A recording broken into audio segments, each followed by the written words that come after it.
Hello everyone, स्वागत है आप सभी का इस वीडियो में। तो इस वीडियो में अभी हम लोग पढ़ेंगे क्लाइंब ऑफ एज डिसलोकेशन के बारे में। ठीक है, तो इससे जस्ट पहले वाले वीडियो में मैंने बताया था क्रॉस स्लिप के बारे में। उसमें मैंने बताया था कि जो एज डिसलोकेशन है वो क्रॉस स्लिप नहीं कर सकता। ठीक है, मतलब by the process of cross slip edge dislocation जो है अपने जो ओरिजिनल प्लेन है उसको छोड़ के किसी और प्लेन में मूव नहीं कर सकता। बट जो स्क्रू डिसलोकेशन है वो मूव कर सकता है, मतलब वो क्रॉस स्लिप कर सकता है। ठीक है, तो जो एज डिसलोकेशन है वो भी अपने जो ओरिजिनल स्लिप प्लेन है ना, वहाँ से किसी और स्लिप प्लेन में जंप कर सकता है, but by the process of climbing. ठीक है, तो ये जो क्लाइंबिंग है वो अप क्लाइंबिंग भी हो सकता है, मतलब ऊपर के डायरेक्शन भी हो सकता है और डाउन डायरेक्शन भी हो सकता है। अब हम एकदम बहुत सिंपल है, ये आपको मैं बहुत अच्छे से समझाता हूँ। मान के चलिए ये आपका क्या है, ये एज डिसलोकेशन है। मतलब यहाँ पे देखो extra half plane of atom है। अभी 2 डायमेंशनल है, इसको आप 3 डायमेंशनल में अज्यूम कर लीजिए। ठीक है, मान के चलिए ऐसे 3 डायमेंशनल है। अब ये क्या है, ये आपका एज डिसलोकेशन है और ये इसका डिसलोकेशन लाइन कौन सा होगा, ये वाला। इसके अंदर जो एटम्स होंगे, रो ऑफ एटम, इसके अंदर वो क्या होगा, उसका डिसलोकेशन लाइन होगा। ठीक है, अब एक चीज़ अज्यूम करिए, मान के चलिए ये जो एटम है एक्स्ट्रा हाफ प्लेन के सबसे जो बॉटम वाला जो एटम है ना, उसके बगल में एक वैकेंसी क्रिएट हो जाती है ना। जैसे अगर आप टेम्परेचर बढ़ाते हो तो क्या होता है, वैकेंसी का कॉन्सेंट्रेशन बढ़ता है। तो मान के चलिए मैंने मेटल का टेम्परेचर बढ़ाया और ये जो है, ये जो डिसलोकेशन है, ये जो एटम है जो बॉटम में है एक्स्ट्रा प्लेन के, उसके बगल में एक वैकेंसी क्रिएट हुआ। तो मान के चलिए ये एटम अपने जगह को छोड़ के इस वैकेंसी पे चला गया। ठीक है, तो इससे क्या होगा कि ये जो डिसलोकेशन यहाँ से चालू हो रहा था, अब कहाँ से चालू होगा, यहाँ से चालू होगा। मतलब जो डिसलोकेशन लाइन ये था, है ना, वो अब डिसलोकेशन लाइन ये नहीं रहेगा, कौन सा रहेगा, ये वाला। तो क्या होगा, डिसलोकेशन यहाँ पे अपना जो स्लिप प्लेन है उसको छोड़ करके उसके जो पैरेलल जो ऊपर में जो स्लिप प्लेन है उस पर जंप कर गया। ठीक है, उसको बोलते हैं क्लाइंबिंग अप ऑफ डिसलोकेशन। ठीक है, तो इस तरह से, तो ऐसा नहीं है कि ये केवल सिंगल एटम है, एक्चुअली ये 3 डायमेंशनल है। मतलब ये जो प्लेन ऑफ एटम है अंदर की ओर पूरा रहेगा, ये जो डिसलोकेशन है, तो अंदर में जितने भी एटम्स हैं ना उसके सब में आपको क्या मिलेगा, वैकेंसी। तो मान के चलिए बहुत सारी वैकेंसी आई और पूरा जो एटम्स है इसके जो अंदर है ना, इसको जो पैरेलल वो सब वैकेंसी फिल करने में चली गई। तो आपका डिसलोकेशन क्या होगा, एक स्टेप ऊपर चला जाएगा, इसको क्लाइंबिंग बोलेंगे। ठीक है, जैसे यहाँ पे देखो, ये यहाँ पे ये वैकेंसी क्रिएट हुआ, इधर चला गया तो एक स्टेप के ऊपर चला गया, क्लाइंब हो गया, अब इसके ऊपर वाले प्लेन पे चला गया जो डिसलोकेशन है। ठीक है, तो वैसे सेकंड हो सकता है क्लाइंबिंग डाउन भी हो सकता है। तो क्लाइंबिंग डाउन कब होगा, जब मान के चलिए ये आपका क्या है, एज डिसलोकेशन का एक्स्ट्रा हाफ प्लेन है और ये इसका बर्जर, ये सॉरी इसका डिसलोकेशन लाइन है।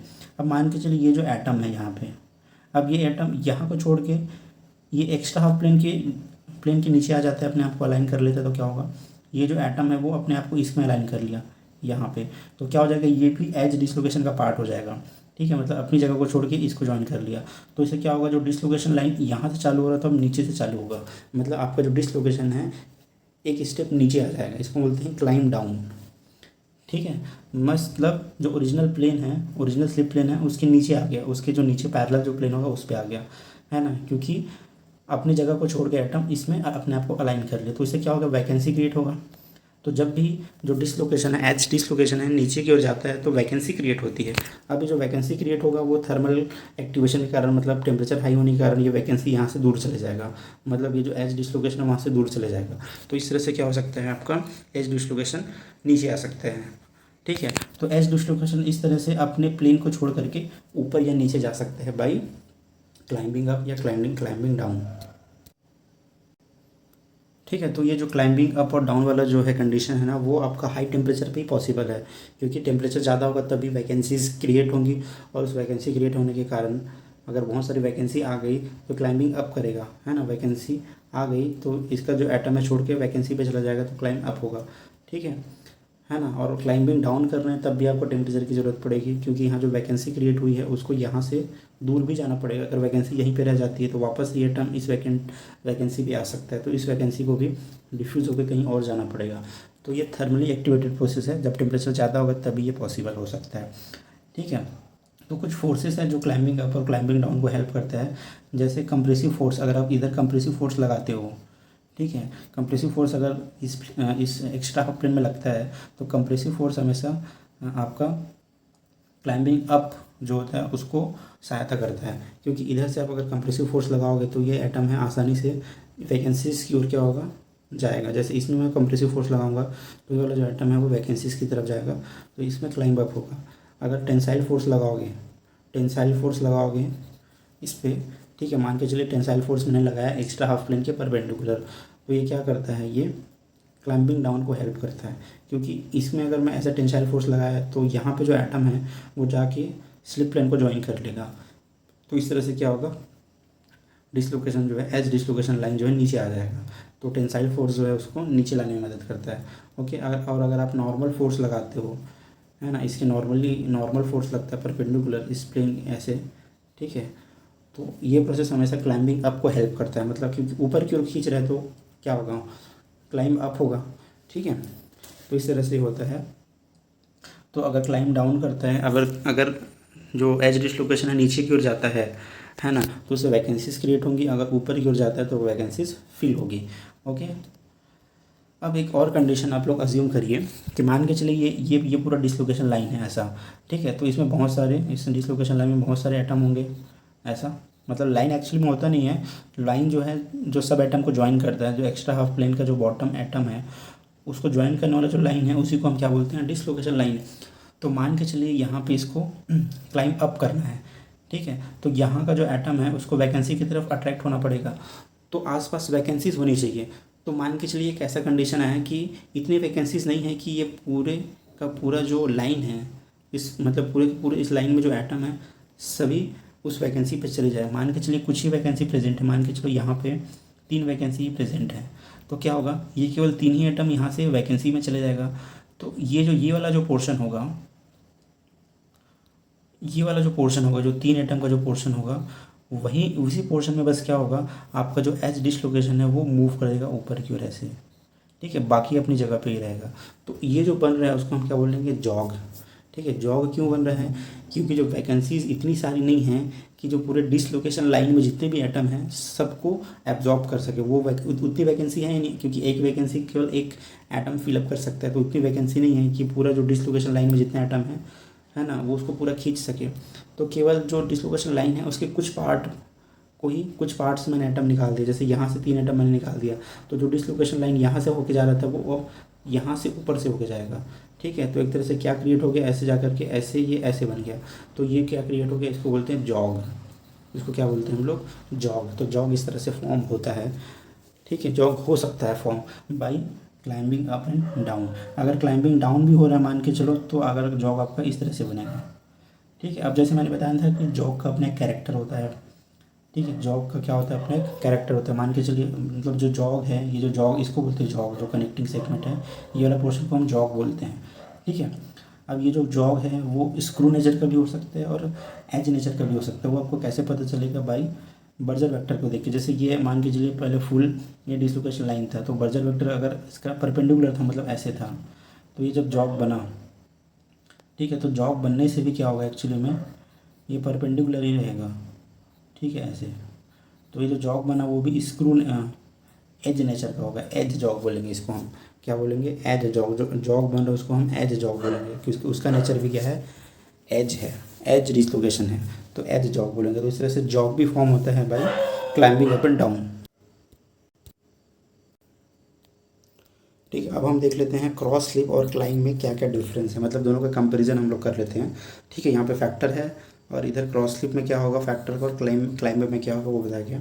तो सबसे पहले इफेक्ट ऑफ इंक्रीजिंग टेम्परेचर। तो अगर हम टेम्परेचर बढ़ाते हैं तो क्रॉस स्लिप क्या होता है, स्लाइटली अफेक्ट होता है, मतलब क्रॉस स्लिप पे ज़्यादा इफेक्ट नहीं पड़ता टेम्परेचर का बढ़ाने से।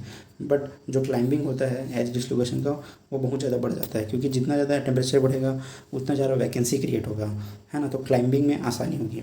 दूसरा क्या है, nature of stress to cause it. तो जो शियर स्ट्रेस होता है उसके कारण क्रॉस स्लिप होता है, और जो नॉर्मल स्ट्रेस होता है टेंसाइल या कंप्रेसिव, वो क्लाइंब में हेल्प करता है। थर्ड क्या है, मूवमेंट ऑफ एटम। तो movement of atom cross slip में क्या होता है, कोऑपरेटिव मूवमेंट ऑफ एटम होता है, जबकि क्लाइंब में क्या होता है, इंडिविजुअल एटम, है ना, individual atom exchanges place with vacancy. मतलब यहाँ पे क्रॉस स्लिप में क्या होता है, कोऑपरेटिव मूवमेंट, मतलब जो एटम है अलॉन्ग द डिसलोकेशन लाइन, जितने भी एटम हैं वो पूरे एक साथ मूव करते हैं, ठीक है। बट क्लाइंबिंग में क्या होता है एक्चुअली में, कि जो वैकेंसी रहेगी, जितनी वैकेंसी रहेगी उतना ही एटम मूव करेगा। मतलब अगर एक वैकेंसी है तो केवल एक ही एटम उसको फिल करने के लिए मूव करेगा, मतलब इंडिविजुअल एटम मूव करता है यहाँ पे क्लाइंब में, ठीक है। फोर्थ क्या है, एक्सटेंट ऑफ प्रोसेस, मतलब कितना प्रोसेस हो सकता है। तो इसमें है कि normally many times of lattice constant, मतलब क्रॉस स्लिप का जो एक्सटेंट है वो अपने लैटिस कांस्टेंट के मैनी टाइम्स हो सकता है, मतलब ज़्यादा दूर तक हो सकता है, जबकि जो क्लाइंब होता है वो फ्यू एटॉमिक डिस्टेंस तक हो सकता है, मतलब क्लाइंबिंग अप या डाउन करना बहुत ज़्यादा क्लाइंबिंग नहीं होगा, ठीक है, क्योंकि आपको जितना क्लाइंबिंग कराना है उतना ज़्यादा उसमें वैकेंसीज़ होनी चाहिए, ठीक है, और वो वैकेंसीज डिसलोकेशन के आसपास होनी चाहिए, तभी वो हो सकता है, ठीक है। नेक्स्ट क्या है, टाइप ऑफ मोशन। तो क्रॉस स्लिप में टाइप ऑफ मोशन होता है कंजर्वेटिव, ठीक है, जबकि क्लाइंब में होता है नॉन कंजर्वेटिव, ठीक है। नेक्स्ट है change in extra half plane of edge dislocation. तो एक्स्ट्रा हाफ प्लेन जो होता है एज डिसलोकेशन, उसमें कोई चेंज नहीं आता क्रॉस स्लिप से, बट क्लाइंबिंग में क्या है, जो एक्स्ट्रा हाफ प्लेन है वो कम हो जाता है अगर वो क्लाइंबिंग अप करता है, मतलब ऊपर के ऊपर क्लाइंब करता है, तो एक्स्ट्रा हाफ प्लेन का थिकनेस कम हो जाता है, क्योंकि एक एटम नीचे से चला गया, थिकनेस कम हो गया, ठीक है। वही इंक्रीज़ होता है अगर वो क्लाइंबिंग डाउन करता है, नीचे की ओर आता है, मतलब नीचे में एटम्स ज्वाइन करेगा तब नीचे ओर क्लाइंब करेगा, मतलब जो थिकनेस है जो एज डिसलोकेशन का वो बढ़ जाएगा, ठीक है। तो ये आपका कंपेरिजन हो गया स्लिप और इसमें आपका क्रॉस स्लिप और क्लाइंब में। अब हम देख लेते हैं एज डिसलोकेशन और स्क्रू डिसलोकेशन में क्या क्या डिफरेंस है, ठीक है, बहुत इंपॉर्टेंट डिफरेंस है। तब बर्जर वेक्टर में देखो क्या होता है, तो एज डिसलोकेशन में जो होता है ना, डिसलोकेशन लाइन और बर्जर वेक्टर आपस में परपेंडिकुलर होता है, ठीक है, डिसलोकेशन लाइन और बर्जर वेक्टर एक दूसरे के परपेंडिकुलर होते हैं एज डिसलोकेशन में, जबकि स्क्रू डिसलोकेशन में दोनों पैरेलल होते हैं। दूसरा क्या है कि dislocation movement relative to Berger vector. तो डिसलोकेशन का मूवमेंट किधर होता है, तो एच डिसलोकेशन में पैरेलल होता है, मतलब जिधर डिसलोकेशन का डायरेक्शन होगा ना उधर ही डिसलोकेशन मूव करता है। जैसे मान के चलिए ये डिसलोकेशन लाइन है और इसका बर्जर वेक्टर ऐसे है, तो इसी तरफ ही बर्जर वेक्टर की तरफ ही इसी तरफ ही डिसलोकेशन लाइन जो है वो मूव करेगा, ठीक है, या बोल सकते हो उधर ही डिफॉर्मेशन होगा। जबकि स्क्रू डिसलोकेशन में ऐसा नहीं होता है, वो परपेंडिकुलर होता है। जैसे ये डिसलोकेशन लाइन है तो बर्जर वेक्टर इसके पैरेलल होगा, तो इसका जो डिसलोकेशन मूवमेंट होगा ना वो इसके क्या होगा, परपेंडिकुलर, मतलब इस डायरेक्शन में मूव करेगा। ये जो आपका स्लिप लाइन है वो इसके इस तरफ मूव करेगा, perpendicular to Berger vector, okay. Next है स्लिप डायरेक्शन। स्लिप डायरेक्शन में देखो क्या बोला कि atoms moves parallel to Berger vector. Same चीज़ है, स्लिप किधर होगा, बर्जर वेक्टर के पैरेलल होगा एज डिसलोकेशन के केस में, और इसके लिए अच्छा इसके लिए भी बोल रहे कि पैरेलल है, बट एक्चुअली में इसके लिए परपेंडिकुलर होना चाहिए, ठीक है, परपेंडिकुलर हो गया ये भी। नेक्स्ट फोर्थ क्या है, movement of dislocation relative to slip direction. तो atoms moves parallel to motion of dislocation, और यहाँ पे क्या है, atom moves perpendicular to motion of dislocation, okay. Next है method of living the slip plane. मतलब जो स्लिप प्लेन है उसको कैसे छोड़ता है, एज डिसलोकेशन कैसे छोड़ता है, बाई क्लाइंबिंग अप और डाउन। जैसे मैंने अभी बताया ना, क्लाइंबिंग अप करेगा क्लाइंबिंग डाउन करेगा, तो जो ओरिजिनल उसका जो स्लिप प्लेन है वो उसको छोड़ देगा, या तो ऊपर प्लेन में चला जाएगा या नीचे चला जाएगा, ठीक है। जबकि स्क्रू डिसलोकेशन क्या करता है, क्रॉस स्लिप करता है, अपने ओरिजिनल प्लेन को छोड़ने के लिए क्या करता है, क्रॉस स्लिप करता है, ओके। नेक्स्ट है वेलोसिटी ऑफ मोशन। तो स्क्रू डिसलोकेशन क्या होता है, सॉरी, जो एज डिसलोकेशन होता है फास्टर होता है स्क्रू से, जबकि स्क्रू डिसलोकेशन स्लोअर होता है, ओके। लास्ट है क्या है, स्ट्रेन एनर्जी ऑफ डिसलोकेशन। तो एज डिसलोकेशन की स्ट्रेन एनर्जी ज़्यादा होती है as compare to screw dislocation, okay. तो ये था डिफरेंस दोनों के बीच में। तो ये वीडियो आपको कैसा लगा प्लीज़ कमेंट करके जरूर बताइएगा, okay, bye bye, thank you so much and God bless you all.